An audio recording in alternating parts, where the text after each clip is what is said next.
Hello everyone. Welcome back to Reddit Night, your favorite Reddit reading channel. Today we are back on our /askreddit. Don't forget to like and subscribe. Have you ever been drunk or high and came up with this truly amazing idea but then became sober and realized it wasn't as amazing as you thought it was? If so, what was the idea? A friend of mine called me around 3 o'clock in the morning about a fantastic, groundbreaking idea he had for getting sunburn on your feet. He wears Crocs a lot, so I was actually kinda interested. Okay. So, like, cloth or something you can put on your feet that would keep you from getting sunburned from the holes. Socks. He was describing socks. Whilst high, I came up with the idea of making pens with white ink that would cover up any mistakes on white paper, realized not only that it had been done already but that I had one in my backpack next to where I keep the pen I used to write down the idea. Running for my local school board. I had a lot of issues with the way the education works in our country and believed the best way to fix the system was by running an honest campaign and promising to fight for the change that would help kids learn better. Ultimately, I sobered up and realized an, at the time, unemployed, stoned 24-year-old with no kids was not the best candidate. The TV show Cheaters, except with stray cats. Candid cameras catching cats being unfaithful with other neighborhood cats and a human host interviewing the cats getting cheated on, just like the TV show. Still kinda want this to be a thing in a sober mindset. Sugar bags. Like tea bags but for sugar. Tea and 2 sugars? 1 tea bag, 2 sugar bags. As we were stoned as frick, my cousin holding up an emptied tea bag filled with sugar and me trying to carefully tie it back up with a piece of cotton, my cousin disappointingly says sugar cubes. I got high one time and thought of a great business idea where everyone pays money to a pot and one person wins it all. Turns out the lottery already exists. My friend is a lawyer and when he was in law school did a summer internship to Ghana studying international law. We were like 2 blunts deep and he came up with the brilliant idea to make chairs in Ghana because everyone he saw there was just sitting on the ground. He was convinced we could have made a fortune selling chairs.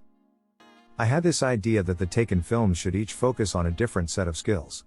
Like Liam Neeson could be an amazing chef in Taken 2, and perhaps a postman in Taken 3.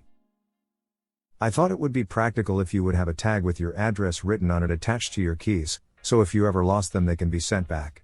Seemed brilliant to me, thieves might enjoy this idea as well. One time I woke up in the middle of the night with an idea. A revolutionary idea.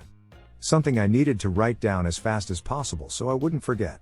So I wrote it down and went back to sleep. I woke up, looked at the piece of paper, and all it said was Pennzoil Mini Wheats.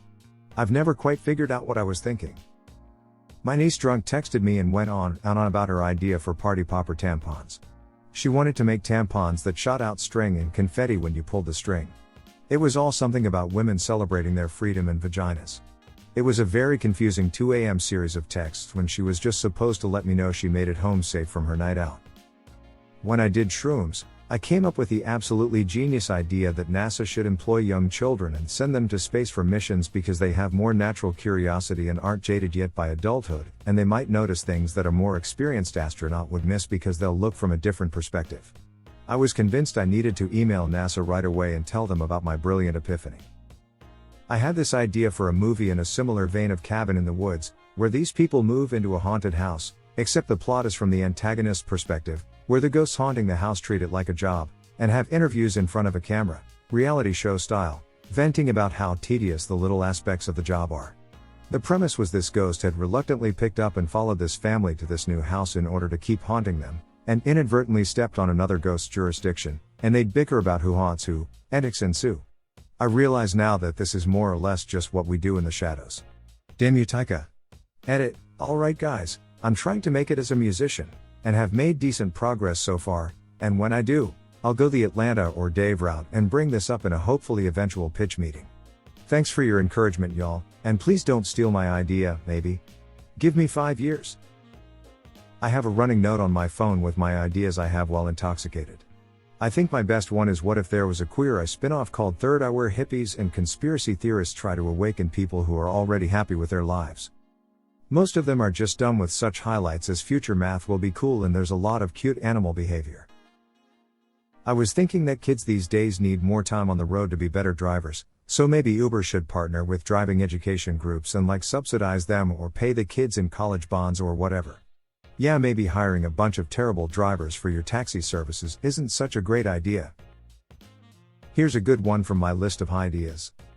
Dumpsters, trash cans, and dives. Livestream dumpster diving like American Pickers/Storage Wars, but completely bullshit pricing guesses with fake accents. Once while high, my friends came up with an online call center for people who have anxiety while high to call. It was named TripAdvisor. When a football match goes into extra time, they should add a second ball. If it gets to halftime without anyone scoring, they add a third ball. I'm actually not sure this idea is a bad one. I was on acid and had a revelation that I had to make the next Google. I have no idea what it means to be the next Google, but regardless, it felt like the best idea in the world. The feeling of checking my notes app the next day for the grand idea I had and seeing be the next Google was hilarious. Not me, but Paul McCartney. The first time he got high, he apparently discovered the meaning of life and immediately went to write it down.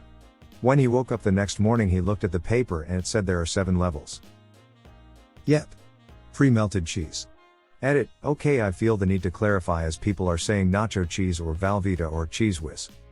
I was so baked, my idea was pre-melted cheese, like a boil in the bag rice. But for cheese, like a block of cheddar cheese, in a sandwich bag and boiled till molten, and then it stayed molten. Like didn't solidify and I could just pour it on stuff. Like I was so high, I literally forgot all the aforementioned products existed, and though I was going to be a freaking millionaire, then started to talk with my friends about where I should live, be it LA or New York, in a penthouse suite. And have a butler and maids and shit. Then I came to after passing out at some point, and I remember the entire conversation and think, holy freaking god, I'm a freaking moron. Always felt free throws in basketball slowed the game down too much. Felt instead they should have dunks instead. Where the player that was fouled has a running start from the 3-point line and the one who committed the foul is at the basket defending against the dunk. I suppose this could turn into an endless loop of fouling. Myself and 2 friends were extremely high and extremely hungry. We put all our money together and said that we would buy the most amount of food for the amount of money we had gathered. We had a total of 16 pounds.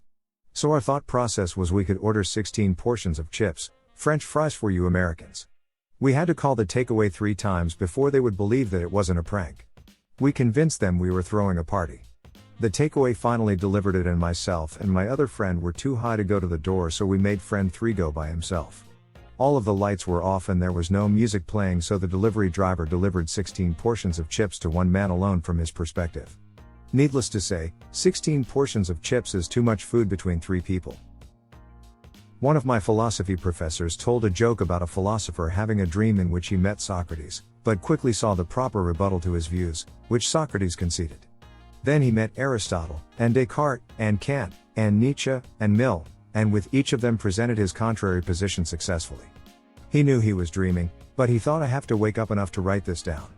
He managed to become conscious enough that he quickly scrawled the words down on some paper, then fell asleep again. The next morning he woke up, remembered what had happened, and excitedly grabbed the note. It read, yeah, that's what you say. Once, while thoroughly drunk, I ordered a pizza and it arrived overcooked. Crust was like dried asphalt and the toppings blackened and singed. So I pitched the idea to my other drunk buddies that pizza places should let their customers control the pizza ovens through the internet, so we can decide when it's done. Which then lead to an entire design your own pizza machine/website combo, where one could control exactly how much of each ingredient to add using robotic arms, and you could watch it cook live through an oven cam. Seemed brilliant at the time. My wife and I got this genius idea after smoking a fatty to create the next big hit in the snack world. Cup crepes. A cupcake made from mini crepes stacked on top of one another, topped with whipped cream and strawberries. Usually I make big plans that cost a lot of money and then promise sober people that we will do them. So they start to look forward to the plans, I sober up, and regret all of my decisions yet still have to follow through. Most recent was that I promised my sister that I'd bring my daughter to visit her in Florida. $2,000 later, I have a sunburn. When I was in high school, after a lengthy hotbox one evening, I came up with a reverse candle which would consume carbon dioxide and produce oxygen while also providing shade.